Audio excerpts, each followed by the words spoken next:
Piang na lang, can you also share a personal experience or memory that proves na may, mother's love is Ayan. Bali wala pa naman po akong anak, no? I-share ko lang po yung sa mami ko and sa lola ko po. Yung mami ko po kasi, very siya eh. Kung paano siya mag-care sa akin, super protective, pero hindi naman po to the point na super daming bawal. She let me enjoy my teenage moments po and my teenage life.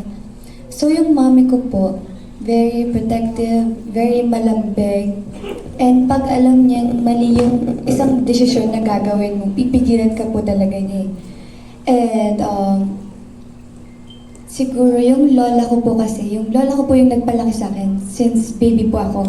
Kasi yung mami ko nag-OFW po, so napagsaba na rin po siya sa ibang bansa. And yung lola ko po nun, amiyado po ako na super makulit talaga ako. Gusto lagi nasa labas na bata, naglalaro ng mga kung ano-ano. And nag-promise ako sa lola ko and sa mami ko na one day, I'll make them proud sa akin. Pero yung lola ko po kasi, she died years ago na po. When I was 11, I think, when I was 11.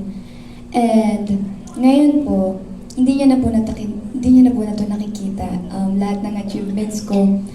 So, sana, yung lola ko po and mami ko, yung lola ko po in heaven, proud siya sa akin, and sa mami ko, sana proud siya sa akin sa lahat ng ginagawa ko kasi lahat naman po ng ginagawa ko para sa kanya po ito. Yun po, thank you. Thank you, Fiam. Thank you, Natalie. Gusto na raw simula ni Sylvia sa ni Rhea yung ating screening. So we're down to our June last Lalin. question. Si June Lalin, and then we'll start the screening. Si June Lalin po ang magsasara ng ating media call, kapatid. And thank you, Chu. Yan. Tita Nova. Yan. Yan. Ito ako, nasa kanan mo. Ito. Madilim, June, di ka na makikita. Di mo ako makita yung kagandahan ko, sayang. Ito po, Tita Nova, medyo marami na nagtatanong, medyo emotional po yung dating nyo. Bakit parang malungkot po kayo? Malungkot? Hindi, boses nyo lang po yun. Hindi, affected ako. Kasi nandito na yung pelikula. Affected nga ako sa dubbing. Okay. So naalala nyo yung during the dubbing, kaya Yes. emotional kayo. At saka andun yung matatanda. Ah, Love ko yung mga matatanda. akala tuloy nila may pinagdadaanan kayo. Ay, hindi naman. Oo. Kahit na ma-disaster ang buhay ko, I'm always smiling. Pero yun nga, Life goes on. akala rin Ang po, love hindi nawawala. You enjoy life Oo. by loving. You love everybody. Wala ako nung sentimental. Nung I love you all. Yeah. Gusto Yeah. ko masaya tayo. Pero yun na nga, yung gusto ko masayahan yung mga tatanda. Okay. Pero Tita Nova, Tita Ces, Piang, ang bongga ng ng Nathan Studios, ng premiere night ng picnic, in-expect nyo na ganito kalaki. Talagang bibilib ka kila Sylvia, parang talagang ginastosan, di ba? Parang you even have a set. I would say, ginamit siya ng Holy Spirit. Kunin mo yung pelikulang yan. Para nang sa ganon maipalabas sa Pilipinas. So there's a mission. She has a mission. We all have a mission. Yun ang tingin ko dun. Yeah, Tita Ces, yeah. Yeah, I believe that as well.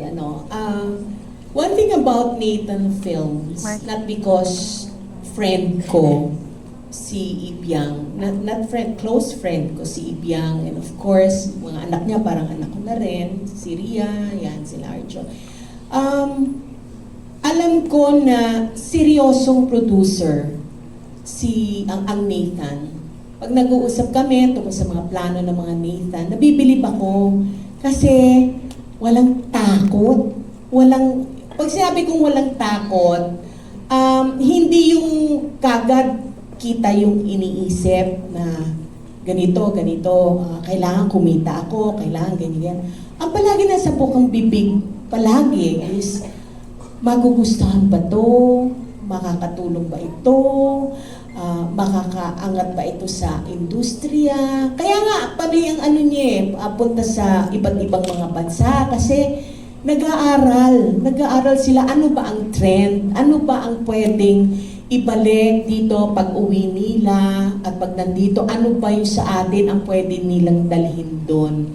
In that essence, in that parang napakaswerte. Kaya natuwa kami ni Nova. Unang-una, masaya kaming dalawa pag magkasama kami sa isang proyekto. At for the longest time, pangarap namin yon na naibigay ng Nathan Films. So for that, thank you. Yun ang gusto naming dalawa, magkasama kami palagi. But anyway, kaya masaya kami na nabigyan kami ng pagkakataon ng Nathan because alam natin, di ba dati may sinasabi na, if it's Seiko, it must be good, di ba? Eh bago na, if it's Nathan, it must be great.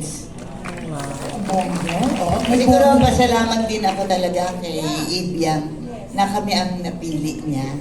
At happy naman kami ni Ses. Because we enjoyed what we did dito sa pelikulang ito.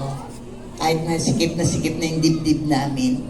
Pero kung alam namin makakatulong sa mga Pilipino ang pelikulang ito, why not? Kaya thank you so much, Ian. You're so nice. And not only that, maybe let me take the opportunity ang tagal na namin ni Nova sa pelikula, di ba? Thank you very much, Nathan, for the kind of respect that you've given us in terms of your actors. Not because we're friends, but you're so, kumbaga, may iba kasi, hindi ba, pagkaibigan, kasi kaibigan, ganito, ganyan. Pero yung tiwala. Pero yung tiwala, at saka wala akong masabi in terms of their professionalism, na minsan kasi, pagka, di ba, hindi naman sa pero pagkaibigan, kaibigan ko yan, madaling parang ganoon. Hindi sila ganoon. So thank you very much for the respect that you've given us as actors. Yes, 100% yes po. Kasi aside sa sobrang ganda ng movie, madami ka ding lesson na makukuha, madaming realization na sana nagawa ko to nang nabubuhay pa yung lola ko. Na sana nagawa ko tong mga bagay na gusto ng lola ko nung nabubuhay pa siya. Kaya yes, and maraming salamat din po, Miss Sylvia, sa trust na binigay niyo po. And sa Nathan Studio po, maraming salamat po. Ihanda niyo na po yung tissue niyo dahil Dahil good luck. Yes, ihanda niyo na po talaga yung tissue niyo. Yun po. Thank you, Piang. Ito, last question ko, Ibiang, sa mga narinig mo, baka lalo kang mapaiyak. Pero hindi, ang tanong ko talaga, kasi sabi mo kanina, nang pinanood mo yung original, naiyak ka na. Nang pinanood mo yung na-dub na siya, mas lalo kang naiyak. Part daw po ng mas lalo mong ikinaiyak yung laki ng gastos din kasi dinab siya. Magastos bang mag-dub? Alam mo, may extra. Meron kaming, pwede kasi namin ipalabas to ng assist, diba? Hindi mag-dub. Pero, mas gusto namin ng Nathan na mas maiintindihan. Kasi, konti lang tayo siguro yung napapanood, tapos nagbabasa. So, mas gusto namin ng Nathan, lahat maiintindihan, lahat tatagos sa puso. And, Diyos ko, yung mga kaibigan ko yan, willing nga, walang bayad eh.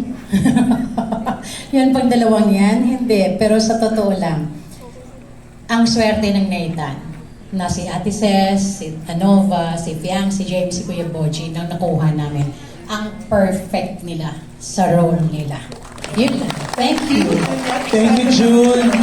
Thank you, Sylvia. Can I ask lang Ria and Sylvia to join our cast, si Tita Ces, si Nova, and Piang sa center stage para for a photo op before we start our screening. Nakita niyo naman, pinatay na yung ating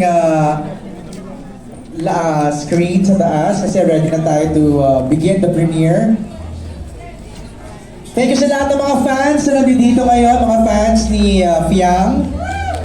Thanks for making it. Mga fans ni JM, andito din. Our friends from the press. I see Dreamscape Entertainment here. Tama ba? Yes! Direct Eric. Tignan mo kung malinaw pa mata ko Direct Manny. Direk Eric, KMB, Mother Beeps, Black Attack, Direk Jojo, ang naskip ko si Bilet. Tama ba? Oh my God, malinaw ang mata ko. Okay. Alright, maraming salamat po. Just a reminder, bawal pong mag-screen record, bawal mag-take ng photos. Piracy po yan. Let's just give time para sa ating cast to find their seats doon sa gitna. And i-clear lang natin tong area na